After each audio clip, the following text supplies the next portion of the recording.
John Carter lay on the thin mattress in his tiny bedroom, staring at the cracked ceiling. Faint light leaked through the dusty window, highlighting the peeling paint above him.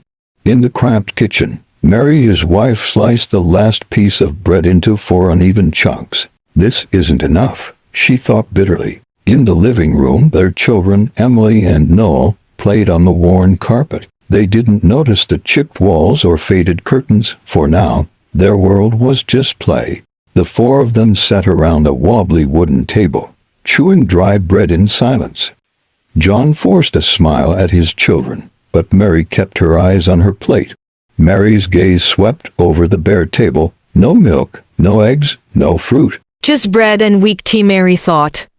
John walked down a gray city street lined with shuttered cafes, pawn shops, and hardware stores. His sneakers were worn thin, his eyes scanning for help-wanted signs. Every door he passed was either locked or already filled. At a busy street corner, men in crisp suits and polished shoes rushed past him. John stood still, hands deep in his pockets, feeling like an outsider in his own city. The dim living room is lit only by the weak yellow lamp on the side table. I don't think John loves us anymore, she says, her voice trembling. Her gaze flicks toward the hallway as if she's afraid someone might hear. John stands in the shadowy hallway, partially hidden behind the doorframe. He hears every word, and each one cuts like a blade. Later, in the children's bedroom, the 8-year-old girl with curly brown hair lies beneath a thin blanket. John kneels beside her bed, leaning close, kissing her forehead. Daddy, why don't you smile anymore? She asks quietly. Dinner that night is silent except for the scrape of forks on chipped plates. Mary eats quickly, never lifting her eyes to meet his. John watches her hands, remembering when they used to reach for his across the table. The room feels colder than the food. Under harsh neon light, John stands in a pawn shop lined with glass counters full of old watches and tarnished rings. The pawnbroker, an old man with sunken eyes, studies John for a long moment before taking it. The pawnbroker's wrinkled hands count out a few crumpled bills. John takes them without a word. He stares at the money before walking home with a paper bag containing rice, beans, and a half loaf of bread. The park the next day, children run laughing with ice cream cones. John walks with his kids, steering them gently past the bright ice cream stand. That night in the kitchen, Mary finally snaps. Why don't you care about us anymore? John's gaze drops to the cracked linoleum floor. His hand stays on his jaw. He wants to speak, to tell her everything, the job rejections, the shame, the way her words keep him awake, but the words die in his throat. He sleeps on the sagging couch that night, the springs digging into his back. Through the window, the faint orange glow of the streetlight paints the room a lonely hue. The next morning, the phone rings on the small table beside the couch.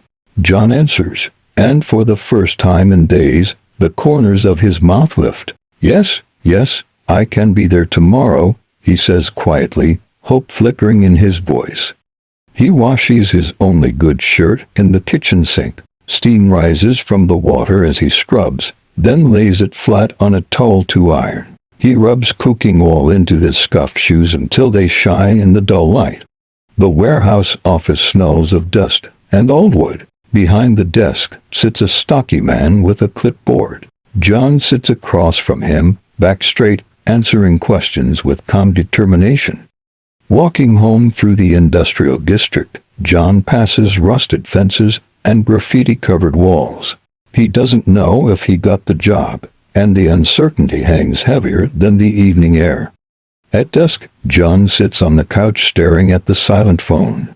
Mary leaves the apartment without saying where she's going. 2 days later, rain taps against the window. The phone rings, and John snatches it up. "You start Monday," the voice says. His eyes widen, his breath catches, and for a moment, he can't speak. Monday night, John pushes open the door, arms full with 2 heavy paper grocery bags. Apples, chicken, bread, and milk peek out from the tops. His shirt is damp from rain, but his face glows with pride. The children rush forward. The girl hugs a loaf of bread as though it's a doll. Boy gulps milk, the white mustache on his face making him laugh for the first time in weeks. Mary stands frozen in the doorway, her eyes wide. One hand covers her mouth. Her gaze shifts from the groceries to John's face. John sets the bags on the table. "I've always loved you," he says softly. "I just didn't have the means to show it." Mary's face softens. Tears roll down her cheeks as she steps forward and pulls him into a tight embrace. For the first time in months, he feels her warmth against him. That night, the smell of roast chicken fills the apartment. The family sits at the small table, laughing, passing plates, voices overlapping in joy. The next morning, sunlight floods the kitchen. Plates are full eggs, toast, fresh fruit. Subscribe and like for more interesting stories.